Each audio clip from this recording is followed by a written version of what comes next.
Hey everybody, welcome to the Face-to-Face Ministries podcast, the #1 resource for learning what it means to have a healed heart, connect more deeply with Jesus, and experience true and lasting transformation in your life.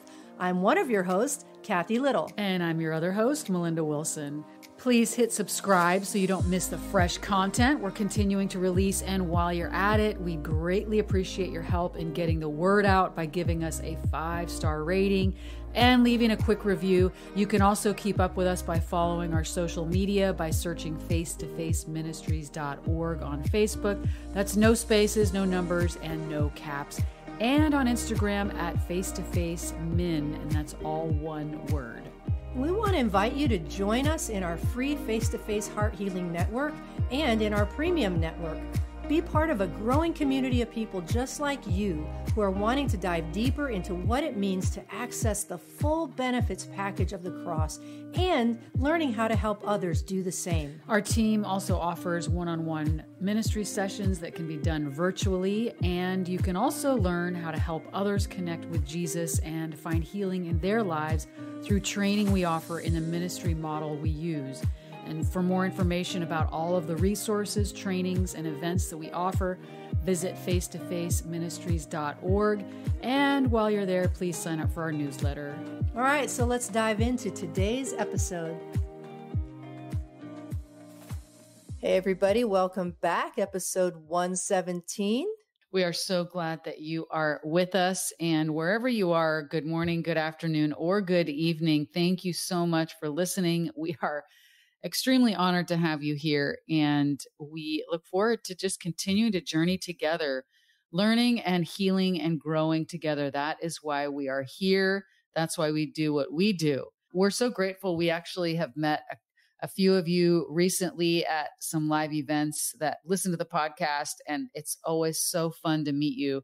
We in the past, I don't know if you're a faithful follower, you know that we have done a series of podcasts called Real People, Real Stories. And we're very thankful that we have the opportunity to bring you two of these people with real stories dealing with both adoption and abortion.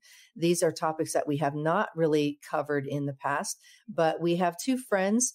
One you're going to meet today. Her name is Kathryns Berkowitz, and she is a friend of ours who has a story of abortion.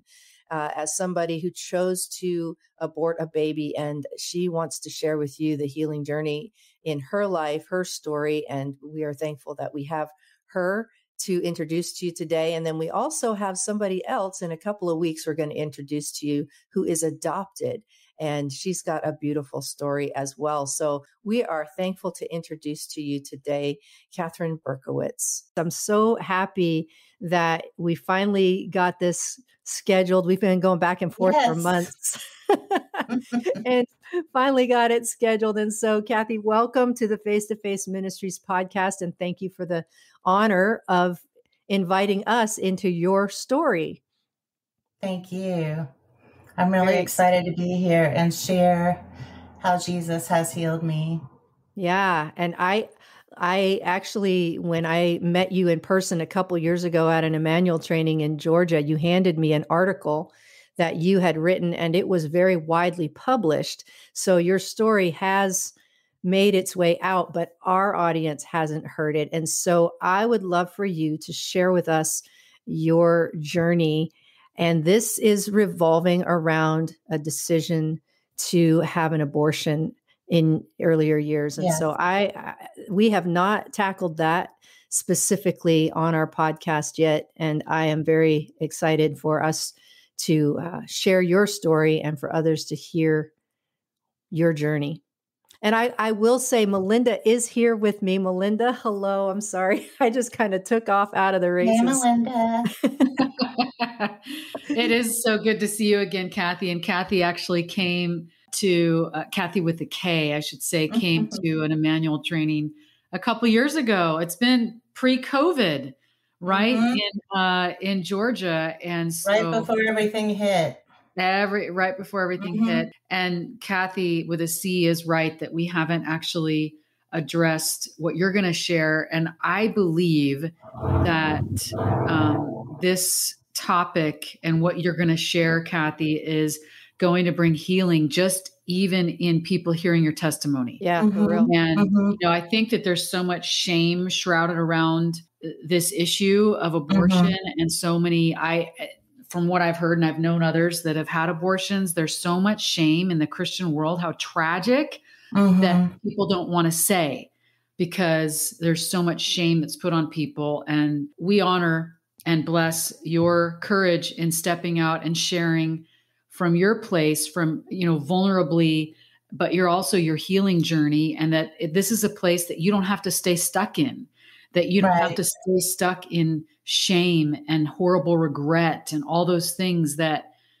others put on us, as well as we put on ourselves, because we know it's not from God, but we believe it's from God, but it's not. So Kathy, is super honored to have you here. And I really do believe it's going to bring some healing to people just as they listen. So thank you and welcome to the podcast.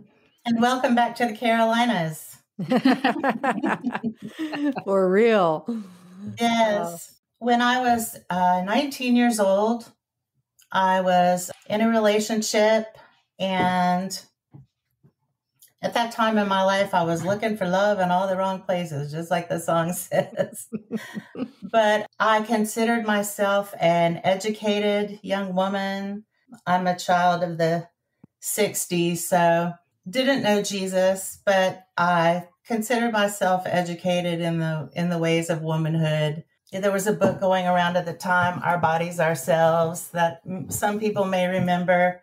Planned Parenthood was just coming out with their clinics and stuff. And so I actually did go to a Planned Parenthood to get contraception, but it didn't work.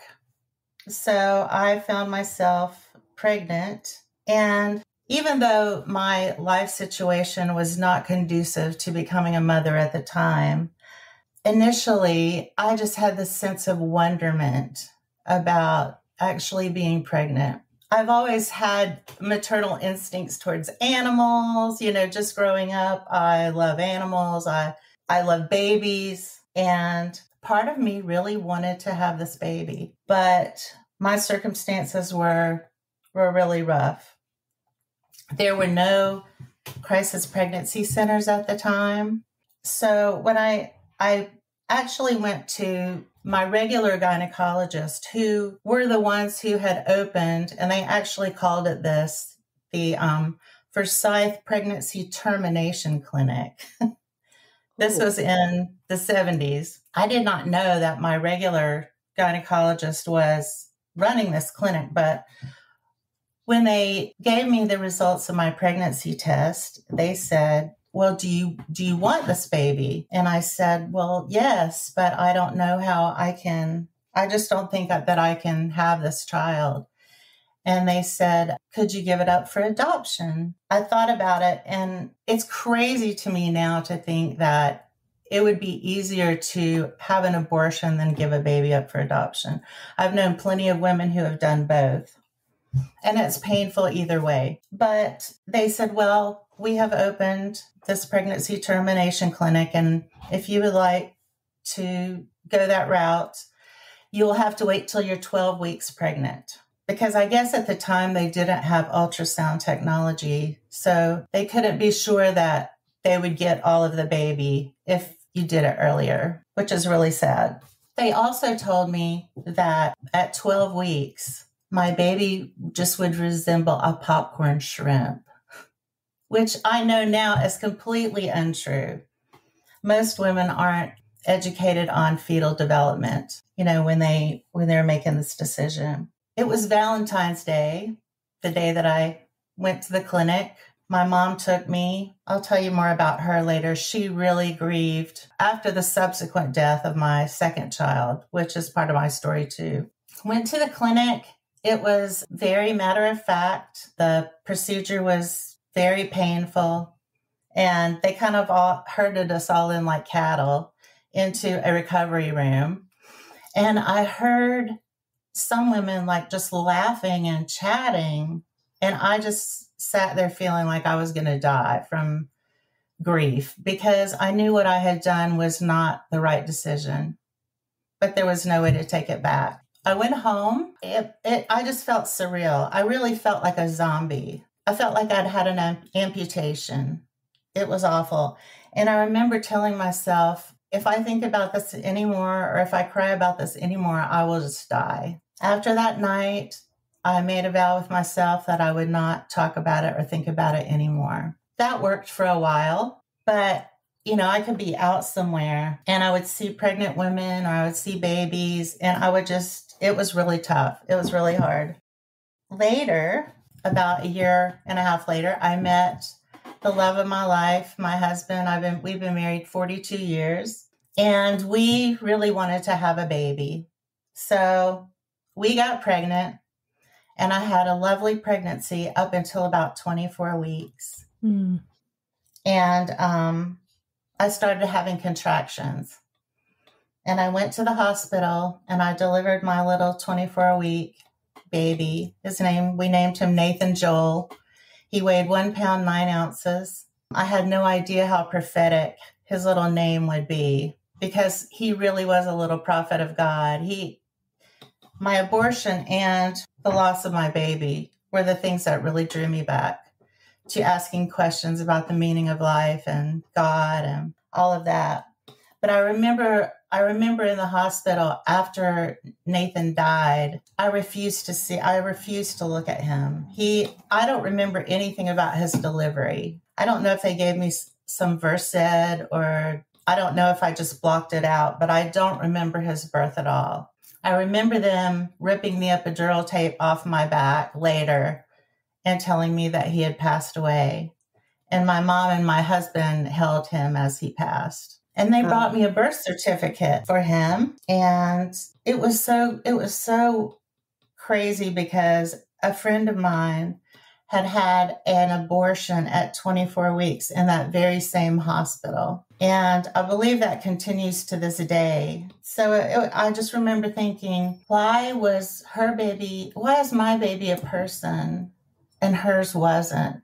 He was just a nothing. It was sad. And of course he was a person, and my baby was a person. They brought me back to a room with a mother who had a live baby. And that was really traumatic too. Wow. You'd think they'd be a little more sensitive. Yeah.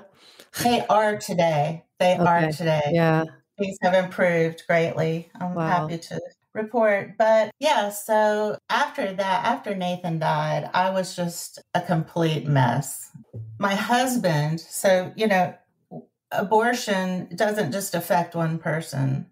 Yeah. It affected my husband, because now he's got a crazy wife, crazy with grief. And, she's lost 2 children and he's lost 1. It was tough. I was suicidal. I believed in reincarnation. Mm. I thought that if I could die, maybe I could meet my other children and start over. Wow. And my husband, I was at work one evening, and a guy came into his work and the guy was a youth pastor, and he said, "Man, you look really bogged down. You look like you're having a hard day." My husband said, "Yeah, you have no idea." And he said, "Well, would you like to talk about it?" So they sat down for a while. My husband's Jewish. And Dusty, who was the youth pastor, presented the gospel to my husband. My husband was not ready to say that he believed in Jesus, but he was willing to pray that if Jesus really is God, that Jesus would reveal it to him personally. Mm-hmm. And that's exactly what happened. Wow, come on. My husband said, "I really think we should go to church." So in my warped thinking, I'm thinking, yeah, go to church. That's what I should do right before I kill myself. I'll go and I'll make peace with God. Then I'm probably going to do it.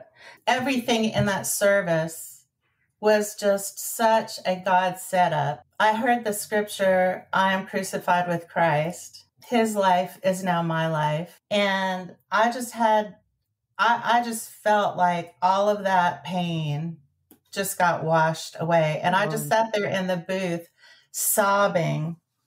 And when I turned around, the lady from the funeral home that had directed my little boy's funeral that we buried, was sitting right behind me. And she said, I've been praying for you for months. Wow.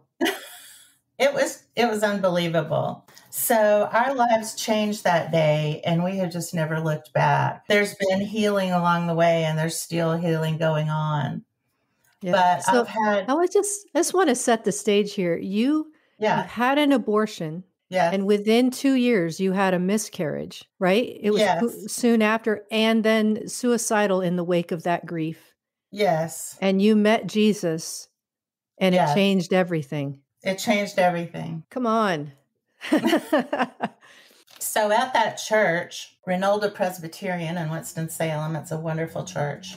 We were really nurtured back to health, my husband and I. We eventually had 4 other children who were also preemies, but are all adults now and having kids of their own. Yay. I've been so blessed. Yeah. And I've also had the wonderful, humbling privilege of helping many women deal with their post-abortive grief, and had the privilege of helping many women deliver their babies.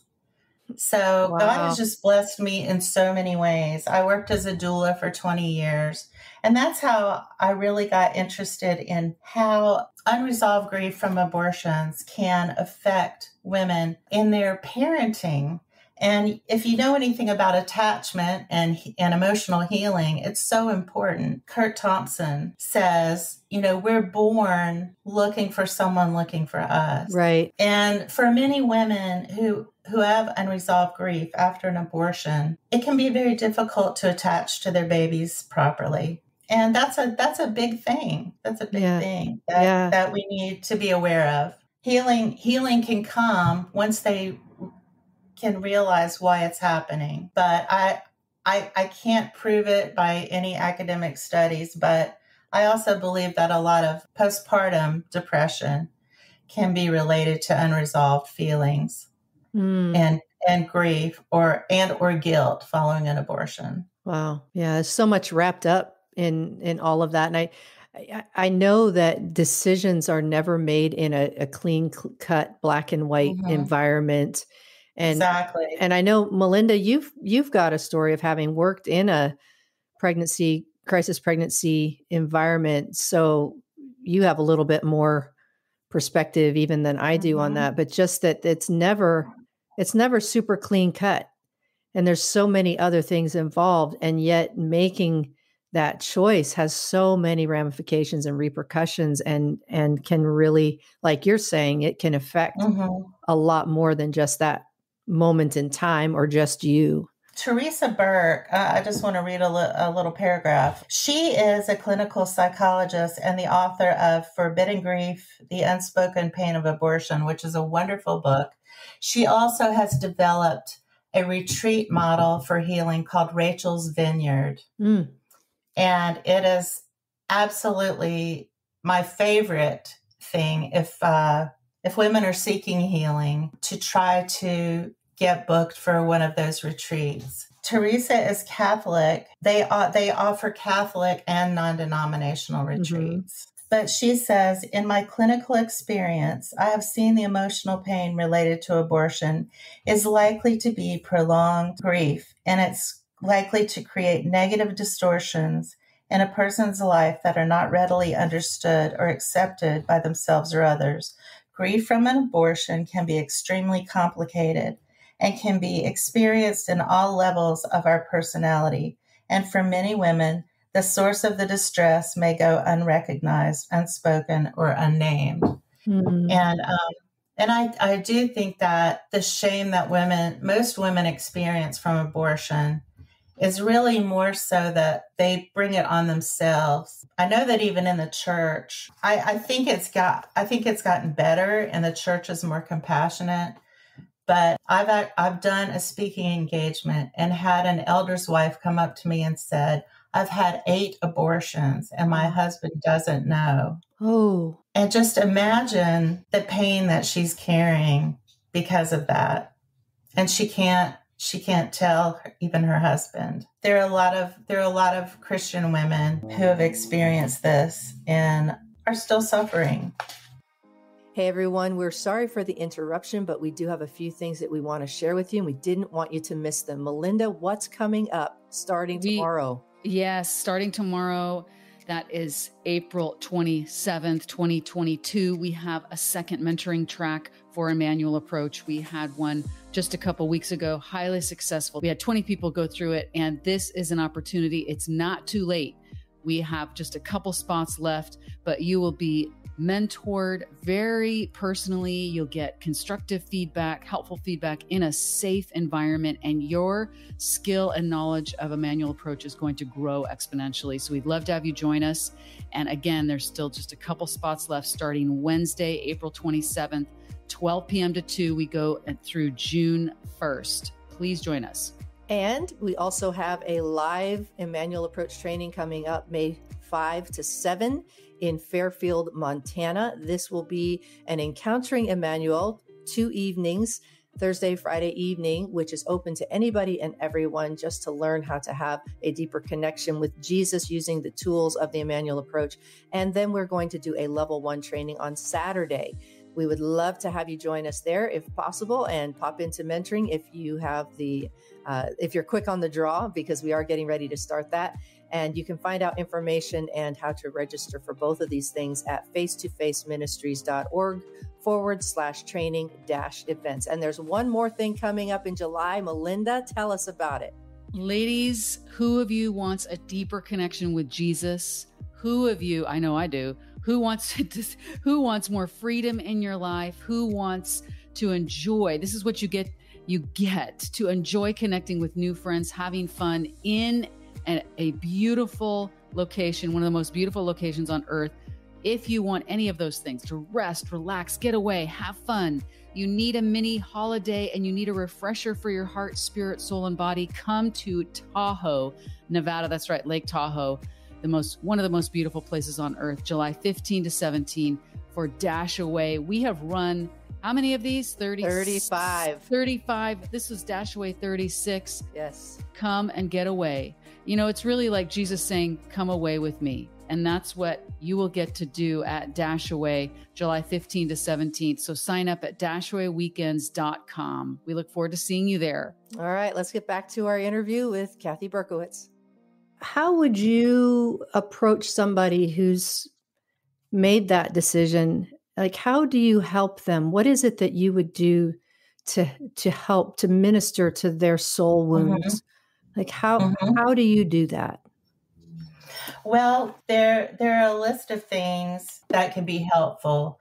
And I usually share those. I have not actually applied a manual approach to the situation, but I think it would be an amazing thing to do. Have you guys ministered in that way to someone using the Emmanuel approach?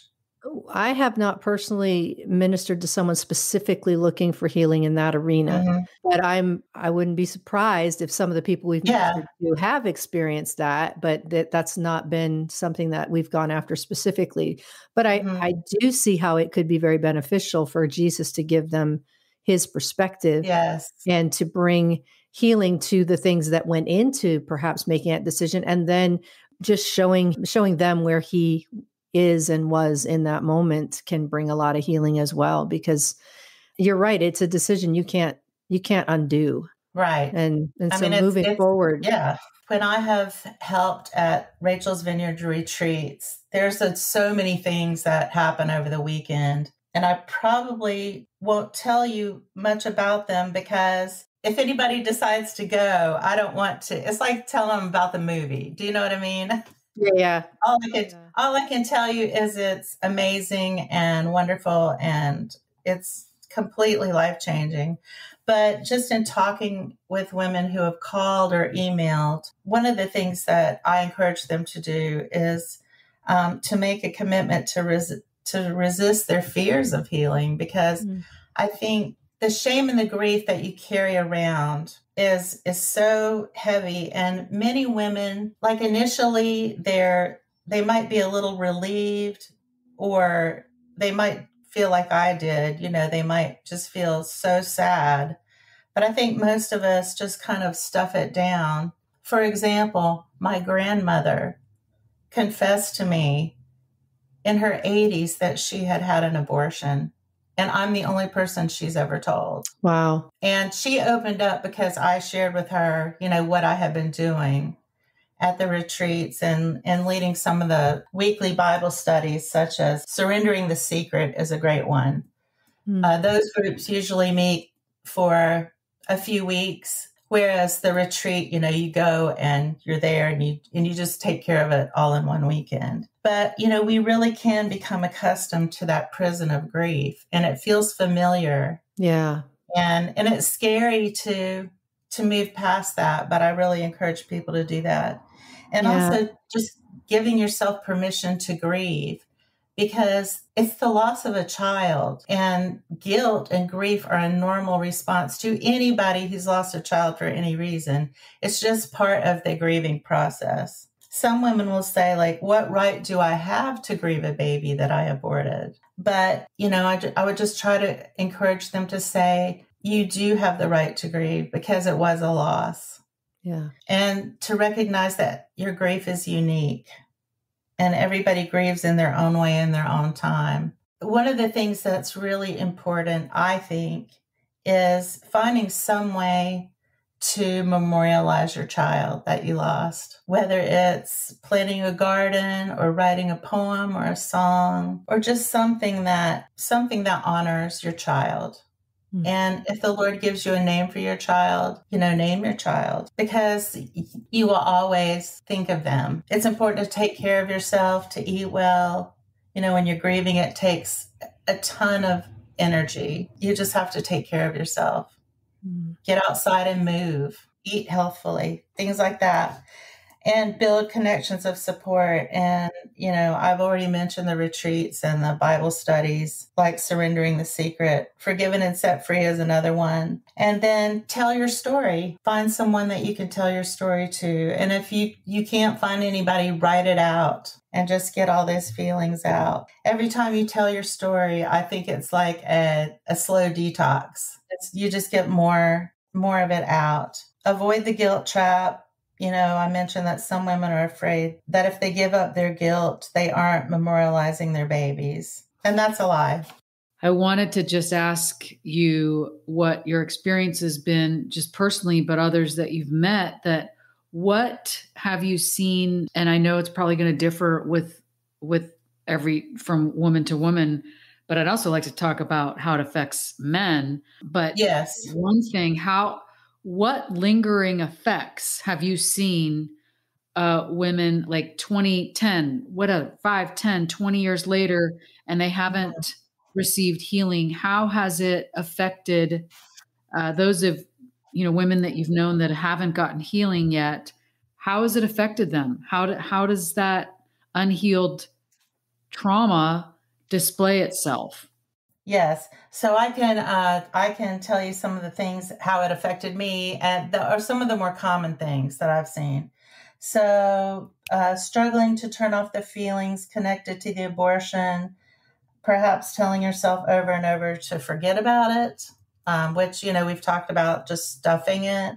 When abortion is mentioned in public, some people react physically. They get re-traumatized. I've experienced this a lot, like talking to reporters who are, pro-choice. And it makes me wonder, like, what is this part of your history? Because you're so angry when you ask me questions. And I pray for them. I already talked about physical reminders, seeing pregnant women, baby clothes, being uncomfortable around your own children. I was a smother mother. I'm still asking my kids forgiveness. I had, for the longest time, a terror that something would happen to one of my living children. And so I was very nervous if they would, take a skateboard down the road or do something crazy. Like, I have 3 boys and a girl who was wilder than her brothers when she was a little girl. That was a big one. I just had a lot of anxiety about their safety. Being resentful and unforgiving towards anyone for his or her involvement in the abortion. Forgiveness is really, really important. And it's a feature of both the retreats and the Bible study. So I had a lot of just absolute rage against obstetricians after this experience. I just remember thinking, how can you people deliver babies and then go over here and take their lives? How is that possible? Fortunately, there have been some wonderful obstetricians and gynecologists who have come to the Lord, who have given their testimonies about, think of what they had to be healed from. But they have some very powerful and amazing stories, and they're advocates for life now. So a lot of women begin to use drugs and alcohol.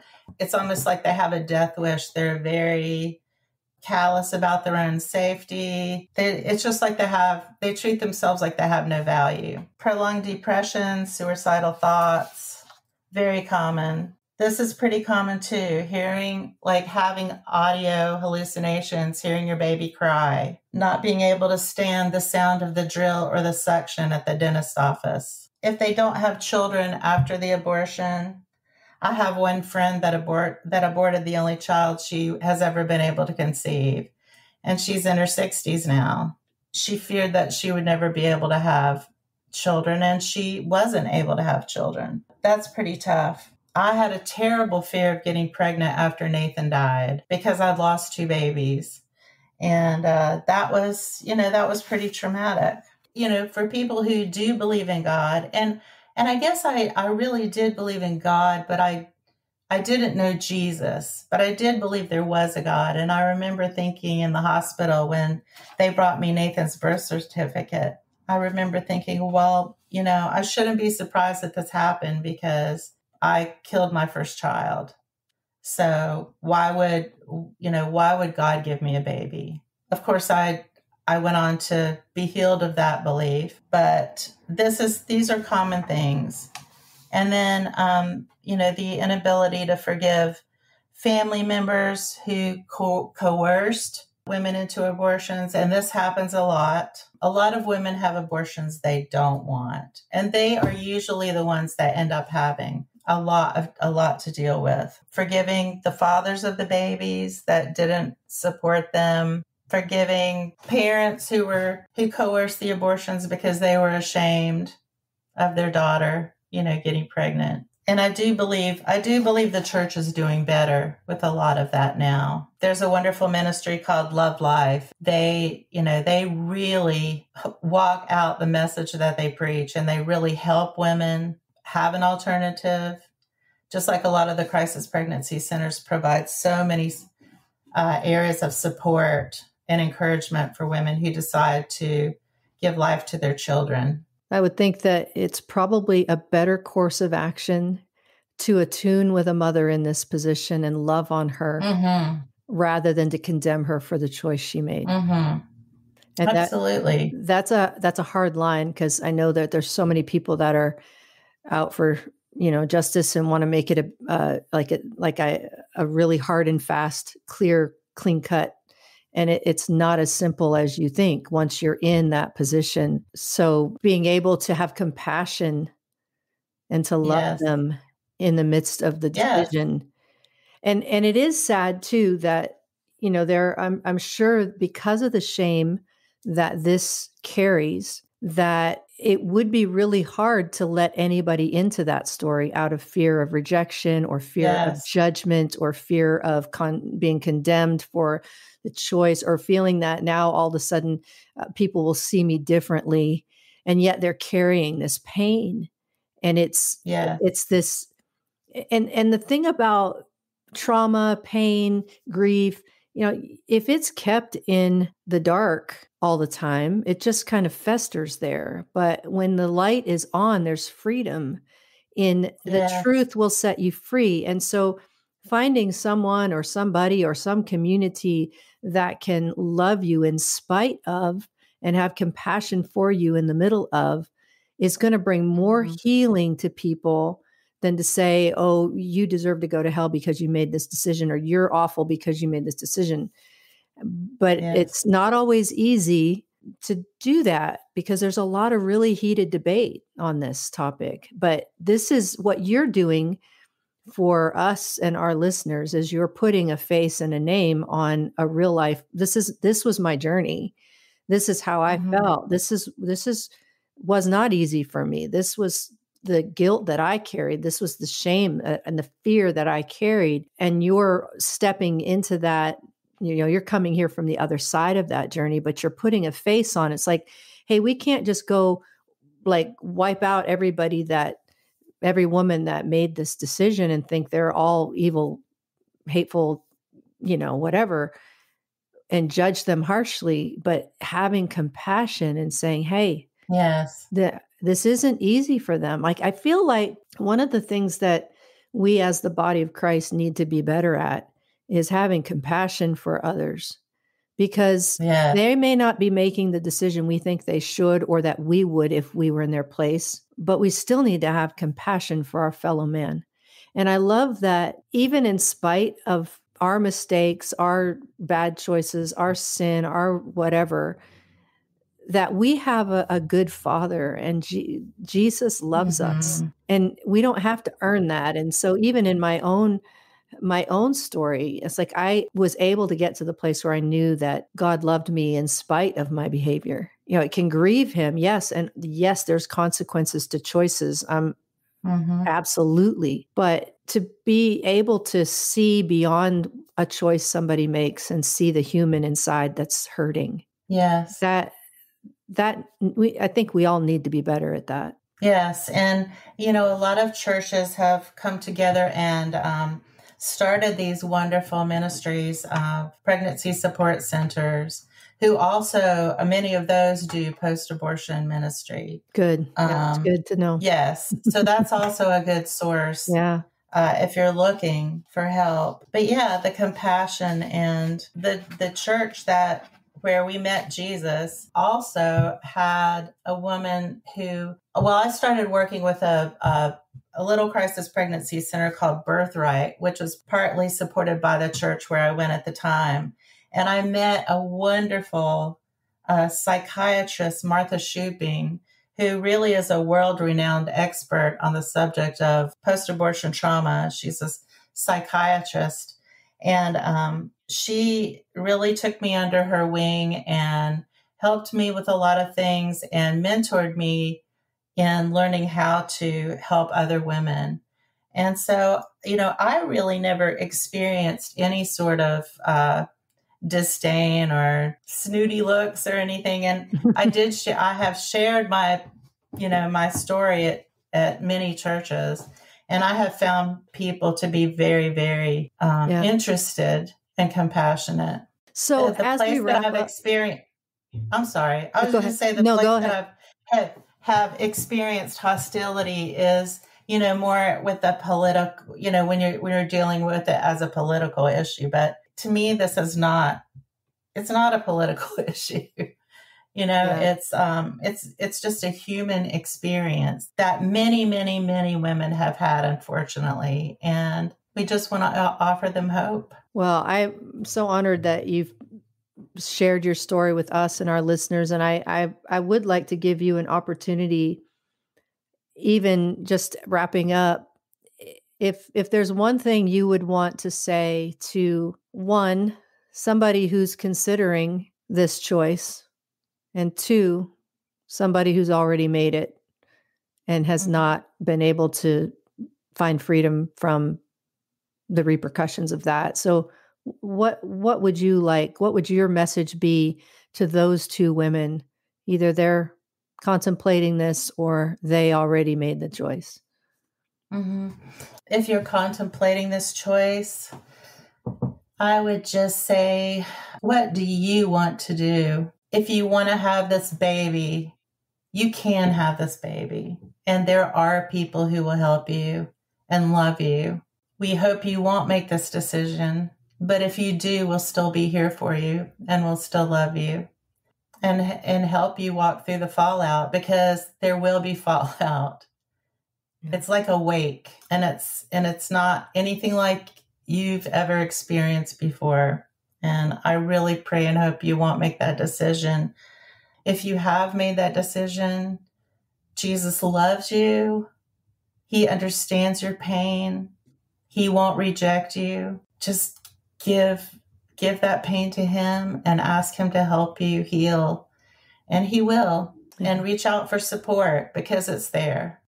So Kathy, you had mentioned some resources, and I'm just going to let you go ahead and share how can people get in touch with Rachel's Vineyard and all of that. What would be the best way for them to get in touch if for somebody that's looking for help? You can go to rachelsvineyard.org, and they have a helpline you can call. It's 877-467-3463. There's also a national hotline for post-abortion recovery, and that number is 866-482-5433. You can also go to surrenderingthesecret.com, which is a website where you can learn about local support groups that are a Bible study that will take you through healing. And I also want to mention the National Suicide Prevention Lifeline, which is 800-273-8255. Thank you for sharing your story. Thank you. Yeah. Thank you for your courage. I know that when we first started, you were a little bit nervous. And I think that's a lot of people though, Kathy, you know, especially if we're not used to sharing our story, we know it's going to be heard or even being interviewed.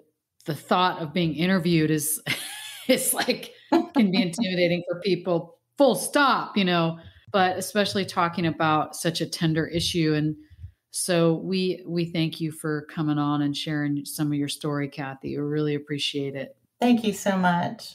All right, y'all. I told you it was going to be a good conversation, and we do hope that you will tune in when we release the next episode, because we are going to kind of go into the other direction of somebody who was adopted. So thank you for joining us. Thank you for joining us. We'll see you next time. Thank you for joining us today. If you're enjoying this podcast, please share it with your friends. And please stay tuned for more great content coming your way.